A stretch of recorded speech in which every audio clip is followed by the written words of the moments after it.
"What are you doing?" I screamed in surprise. In front of me stood my husband, Aaron, holding an empty beer glass with a fierce expression. My name is Marilyn, and I'm almost 45 years old. I live together with my husband, Aaron, and our son, Raul. My mother passed away when I was young, and my father, a single man, had raised me. Our family home is a restaurant that has been passed down for 5 generations. Known due to my father's good nature and skill as a chef, the restaurant has grown into a popular establishment with notoriously difficult reservations. Since I can remember, my father has been asking me to take over the restaurant. I wanted to fulfill his request because I love and respect him deeply. However, I had reasons why I couldn't inherit the restaurant. Firstly, I was terrible at cooking. Even when following recipes, the result would turn out completely different. No matter how much I practiced, I couldn't improve. Secondly, and this was a major issue, I couldn't handle customer service. I think people who say serving is easy have excellent communication skills, which I lacked severely. My communication skills were significantly subpar. Whenever I stood in front of others, my mind went blank. Making eye contact and speaking to people was impossible for me. Just taking orders would end up angering the customers. After helping out at the restaurant multiple times, I realized I was causing inconvenience by being there. I realized that I lacked the talent for customer service. With that in mind, I started considering the possibility of being useful behind the scenes. I enrolled in a business school to learn about management. That's where I met my current husband. Aaron was the complete opposite of me, always the center of his friend groups. I guess this is what they mean by having high communication skills. I always watched Aaron from afar with this thought in mind. Being socially awkward, I was naturally alone at university, but I didn't mind.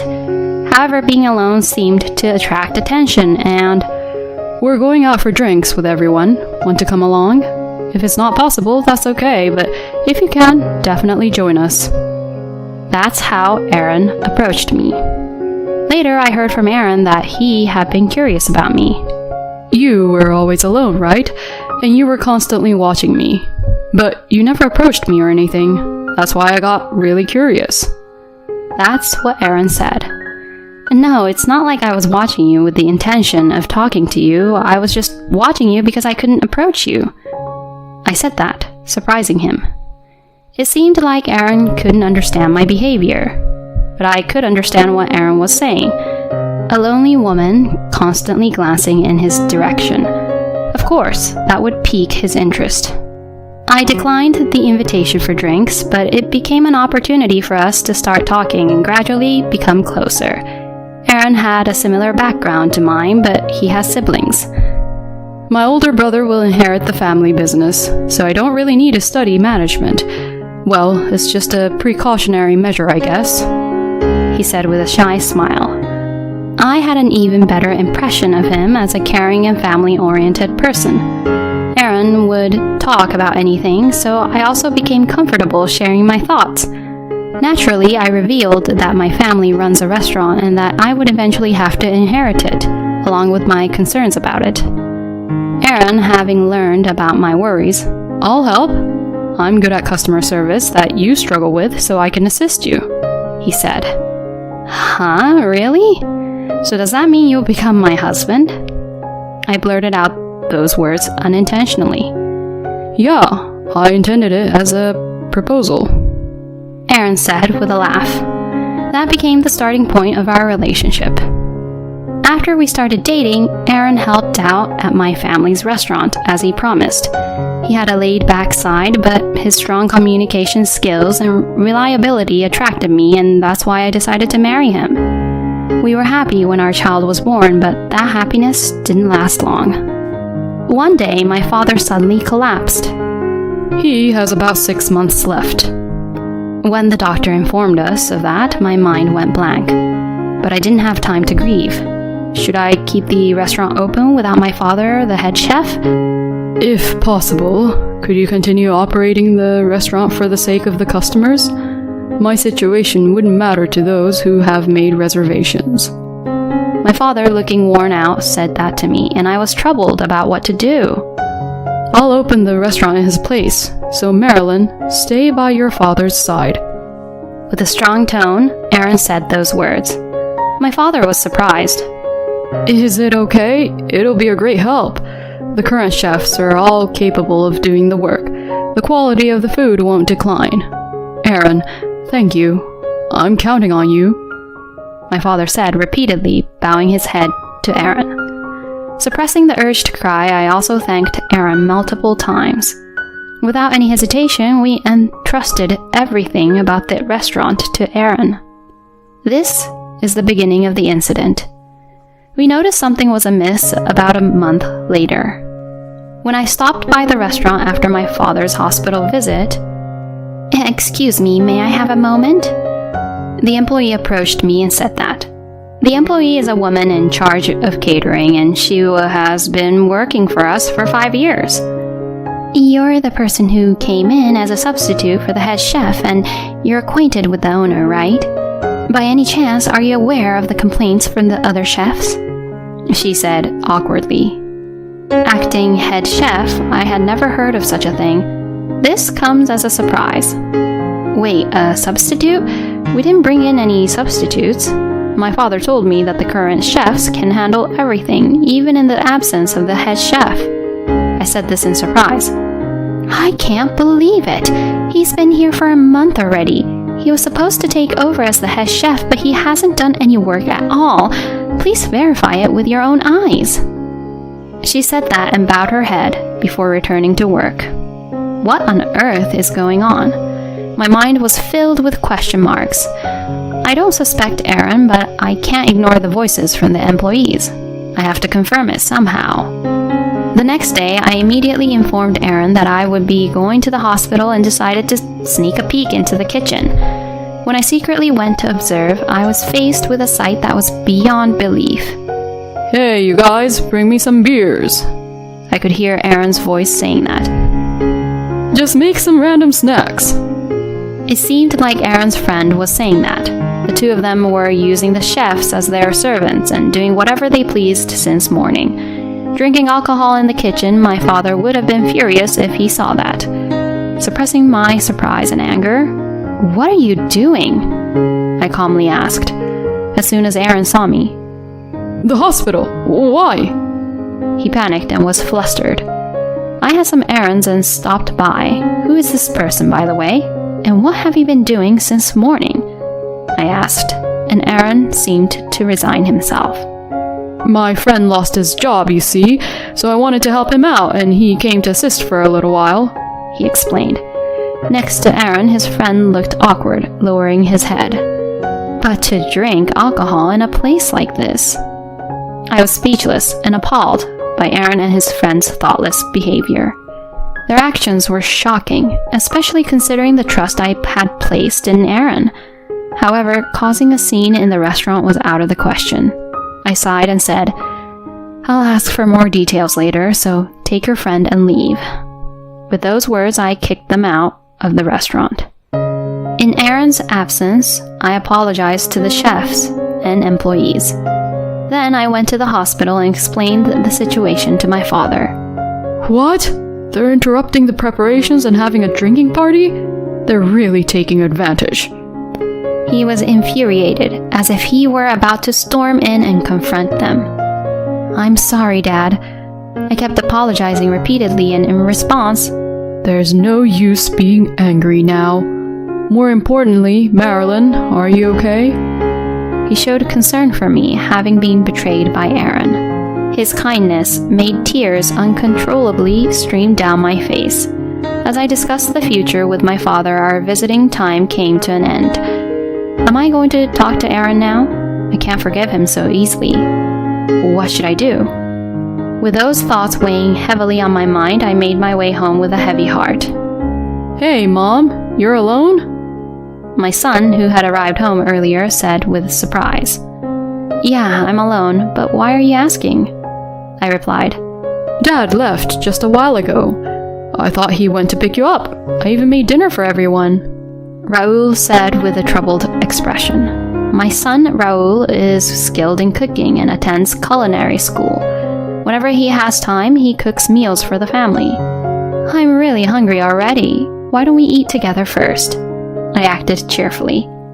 Honestly, I felt relieved that Aaron wasn't there because I didn't want to see his face. While having a meal with my son, Mom, how's Grandpa's condition? Since I have no school tomorrow, can I go to the hospital with you? My son asked, and we made a promise to go to the hospital together. My son, who adores his grandfather, had been diligently visiting him in the hospital. Talking to my kind son seemed to cleanse my heart. From that day on, I didn't run into Aaron. I was busy taking care of my father and work, and when I returned home, it was already late at night, so I would quickly fall asleep out of exhaustion. On the other hand, Aaron would come home, but I had no idea where he went or what he was doing.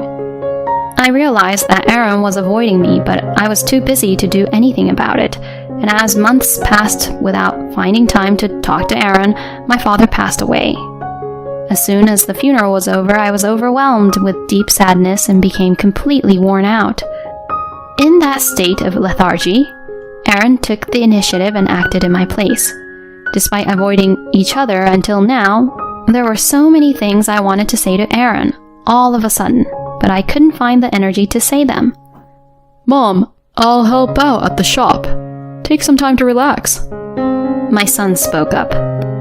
That's right, leave the shop to me and Raul. Aaron also chimed in, but I coldly replied, I'm sorry, but I can't entrust it to you. Aaron chuckled with a smirk and said, I understand, but isn't it worrisome to rely only on Raul? I won't do the same things as before. I won't go into the kitchen, he said. Certainly, I couldn't entrust the shop solely to my student son, but I had no choice but to seek help from Aaron, who was still part of our family. So, temporarily, I entrusted the management of the shop to Aaron. Little did I know that this decision would become the biggest mistake of my life. They say people change with money, and Aaron's transformation was evident for all to see. Suddenly, his appearance became flashy, and he started going out for drinks frequently, using business as an excuse. He would come home drunk in the early hours of the morning. When I would reprimand them, he replied, Shut up! Building connections with fellow professionals is also about attracting more customers.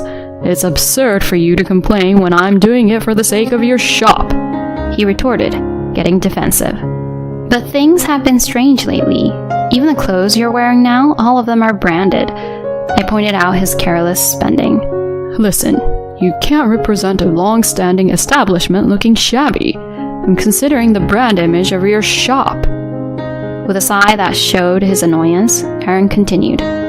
If you don't pay attention to these things, you'll go under, he said. Those words left me exasperated. My father managed to run the shop successfully without dressing up like that, I replied. Then Aaron, Huh? Your father is just a chef. He's a novice when it comes to running a business with cooking as his only skill, he said, belittling my father. Aaron pulled a beer out of the fridge and poured it into a glass. Do you even understand the current situation? I'm working in your place, you know. Instead of complaining, you should be grateful, he said, looking down on me. Are you serious? I asked. Just think about it. When you were involved in running the business, you couldn't have this kind of lifestyle, right? I have a better sense of management. I feel sorry for your father, too. He couldn't enjoy himself before he passed away. Saying that, Aaron laughed and gulped down the beer. Watching him, all the blood drained from my head. I felt a rage so intense that my vision darkened. Sense of management? Cut it out already. I've been handling the bookkeeping for a long time, so I'm well aware of the business situation. Where on earth is all this disposable income coming from? Have you been touching the shop's money? And as soon as I questioned him, Shut up! Aaron shouted angrily. At the same time, I became drenched. What are you doing? I screamed, not understanding what had happened. Aaron raised his voice. Who's responsible for our luxury? If you don't like it, then get out! He stared at me with a terrifying expression. In shock, I stood frozen in place. Mom, are you okay? My son said while running up to me. I finally understood the situation when I saw that Raoul had a towel in his hand. Aaron had poured beer all over me. As beer dripped from my hair and the scent of alcohol filled the air, I couldn't stop the tears of frustration. Dad, you've gone too far. My son said to Aaron. Do you think that's okay? You'll end up leaving too. Aaron smirked and tried to intimidate even our son. In that moment, as I tried to intervene, You should be the one to leave, my son said coldly. I was speechless and surprised at that statement from my normally mild-mannered son. Aaron was also upset by the unexpected turn of events. I said leave. And when my son said it again, Aaron's face turned bright red. You dare tell your own parent to leave? You're no longer my son, someone like you. Get out right now, immediately. Aaron shouted at our son, grabbing his arm and trying to drag him towards the entrance. However, our son easily shrugged off Aaron's grip and said, Just stop it already. You're the one who should leave. This is my home, he said. My husband's eyes widened and he froze in place. This house and the business are under my name. I received them as a gift from Grandpa while he was still alive. Upon hearing our son's words, Aaron furrowed his brows. What is this? What's going on? When did this... Aaron panicked, and our son calmly began to explain. While you were avoiding Mom, I discussed with Grandpa what could be done to protect the business and Mom. We came up with this plan to ensure Mom's safety, my son said. Aaron's face turned pale. Who do you think made it possible for you to grow this big? You're forgetting the favor I did in raising you. Aaron spat out his words. I haven't forgotten. I grew up because Grandpa and Mom worked hard for me. Isn't that right? My son calmly replied. What did you do for me, Dad? When it came to tuition fees and career choices, it was Grandpa and Mom who were there for me. You were in no position to tell me to leave. With relentless words from our son, Aaron hung his head and slumped his shoulders. And with an empty expression, he said, How is Marilyn going to run the business in such a situation? You're so reliant on me, yet all you do is talk back. If you apologize now, I'll forgive you. Come on, apologize quickly. He was pressuring us to apologize. Apologize? I was perplexed, but my son intervened. Mom, you don't need to apologize. It's Dad who should apologize. Mom, stay strong. His words snapped me out of it. You're right. I'm not in a state where I should apologize anymore. Saying that, I handed over a document. Huh? What's this? It's the divorce papers. In reality, after discussing the future with my father, I had gone to retrieve the divorce papers. I couldn't forgive being betrayed. But then my father said, You can get a divorce anytime. First, think carefully about your own happiness before making a decision. He advised me, and I had been thinking about it all this time. Finally, I had my answer. Please divorce me. When I said that, Aaron's face contorted and he replied, No way. You must be joking, right? He said. She's not the kind of woman who jokes about something like this. Aaron, you know my mom's personality better than anyone, right? He looked straight into Aaron's eyes. Aaron's face turned even paler than white at my words. As expected, Aaron threw a tantrum and refused to get a divorce. But I had anticipated this outcome. You spent some of the store's money. Did you know that you are guilty of embezzlement? If you won't agree to divorce, then let's fight to the end. When I conveyed my determination to Aaron, he reluctantly agreed to the divorce. The assets we shared as a couple were minimal. The property inherited by my son from his father was not subject to division, so we were able to protect the shop in our family home. As for Aaron, it seemed that he couldn't change his extravagant lifestyle that he had once adopted. He didn't make a serious effort to find a job, but instead accumulated more and more debt. Eventually, he got involved in dangerous activities and strayed from the right path. I have no idea where he is now, and I can't contact him. I don't really care, but I hope he's living a strong life somewhere. As for me, I have been helped by my son, employees, and customers around me. Thanks to them, I have managed to keep going. It's painful that things I thought wouldn't change have indeed changed, but I've come to understand that change is inevitable. It's through change that people can grow. With that in mind, I'm working hard on improving my weak point, which is customer service.